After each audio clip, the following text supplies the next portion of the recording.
حضرت صلی اللہ علیہ وسلم لوگوں میں بیٹھے ہوئے ان سے باتیں کر رہے تھے۔ اتنے میں ایک دیہاتی آپ کے پاس آیا اور پوچھنے لگا کہ قیامت کب آئے گی۔ آپ صلی اللہ علیہ وسلم اپنی گفتگو میں مصروف رہے۔ بعض لوگ جو مجلس میں تھے کہنے لگے، آپ صلی اللہ علیہ وسلم نے دیہاتی کی بات سنی لیکن پسند نہیں کی، اور بعض کہنے لگے کہ نہیں، بلکہ آپ نے اس کی بات سنی ہی نہیں۔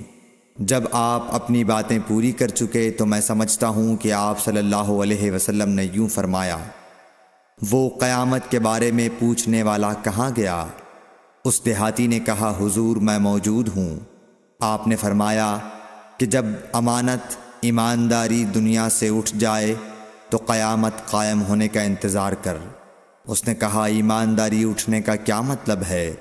آپ صلی اللہ علیہ وسلم نے فرمایا کہ جب حکومت کے کاروبار نالائق لوگوں کو سونپ دیے جائیں تو قیامت کا انتظار کر۔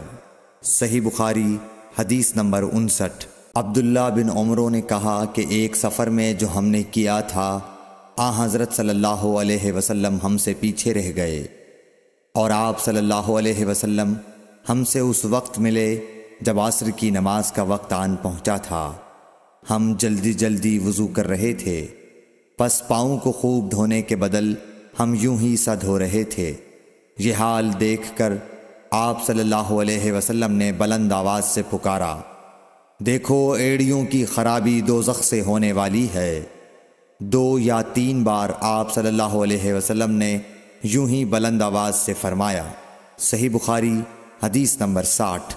حضرت صلی اللہ علیہ وسلم نے فرمایا، درختوں میں ایک درخت ایسا ہے کہ اس کے پتے نہیں جھڑتے، اور مسلمان کی مثال اسی درخت کی سی ہے، بتاؤ وہ کون سا درخت ہے؟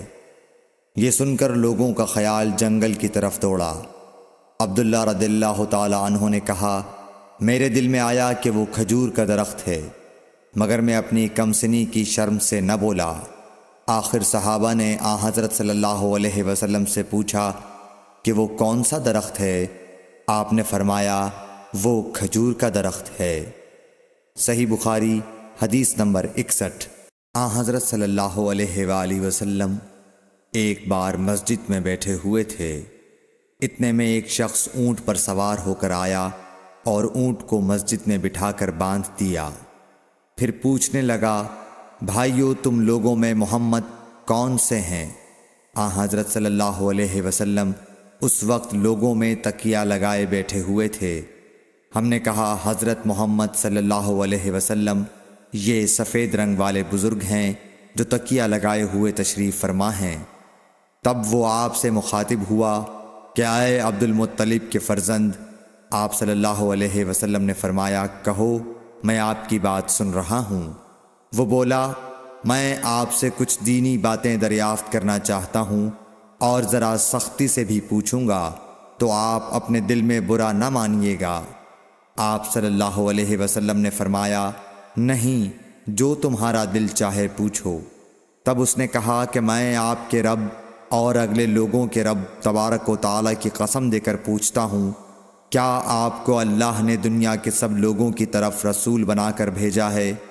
آپ صلی اللہ علیہ وسلم نے فرمایا، ہاں یا میرے اللہ۔ پھر اس نے کہا، میں آپ کو اللہ کی قسم دیتا ہوں، کیا اللہ نے آپ کو رات دن میں 5 نمازیں پڑھنے کا حکم فرمایا ہے؟ آپ صلی اللہ علیہ وسلم نے فرمایا، ہاں یا میرے اللہ۔ پھر کہنے لگا، میں آپ کو اللہ کی قسم دے کر پوچھتا ہوں کہ کیا اللہ نے آپ کو یہ حکم دیا ہے کہ سال بھر میں اس مہینے رمضان کے روزے رکھو؟ آپ صلی اللہ علیہ وسلم نے فرمایا، ہاں یا میرے اللہ۔ پھر کہنے لگا، میں آپ کو اللہ کی قسم دے کر پوچھتا ہوں کہ کیا اللہ نے آپ کو یہ حکم دیا ہے کہ آپ ہم میں سے جو مالدار لوگ ہیں ان سے زکوٰۃ وصول کر کے ہمارے محتاجوں میں بانٹ دیا کریں؟ حضرت صلی اللہ علیہ وسلم نے فرمایا، ہاں یا میرے اللہ۔ تب وہ شخص کہنے لگا، جو حکم آپ اللہ کے پاس سے لائے ہیں میں ان پر ایمان لایا، اور میں اپنی قوم کے لوگوں کا جو یہاں نہیں آئے ہیں بھیجا ہوا تحقیق حال کے لیے آیا ہوں۔ صحیح بخاری حدیث نمبر 63۔ رسول اللہ صلی اللہ علیہ وسلم نے ایک شخص کو اپنا ایک خط دے کر بھیجا اور اسے یہ حکم دیا کہ اسے حاکم بحرین کے پاس لے جائے۔ بحرین کے حاکم نے وہ خط کسریٰ شاہ ایران کے پاس بھیج دیا۔ جس وقت اس نے وہ خط پڑھا تو چاک کر ڈالا۔ راوی کہتے ہیں اور میرا خیال ہے کہ ابن مسیب نے اس کے بعد مجھ سے کہا کہ اس واقعے کو سن کر رسول اللہ صلی اللہ علیہ وسلم نے اہل ایران کے لیے بد دعا کی کہ وہ بھی چاک شدہ خط کی طرح ٹکڑے ٹکڑے ہو جائیں۔ اللہ نے بہت جلد اپنے سچے رسول صلی اللہ علیہ وسلم کی دعا کا اثر ظاہر کر دیا۔ صحیح بخاری حدیث نمبر 64۔